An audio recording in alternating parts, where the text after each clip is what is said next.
ఆదాము అవ్వమ్మ గారంట పాపం చేయకముందు ఆదాము అమ్మగారికి జీవ కళ ఉందంట.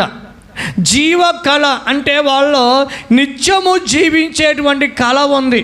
వాళ్ళ ముఖములో జీవించేటువంటి కళ కనబడుతుంది, ఆరోగ్యకరమైన కళ కనబడుతుంది.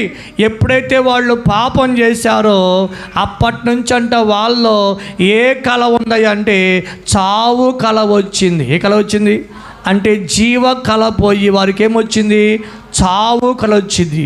అట్లాగే దేవుళ్ళో జీవించే వారికి, దేవునితో సహవాసం చేసే వ్యక్తి, దేవునితో గడిపే వ్యక్తికి జీవ కళ వచ్చింది, దైవ కళ వచ్చింది, దైవ రూపం వచ్చింది.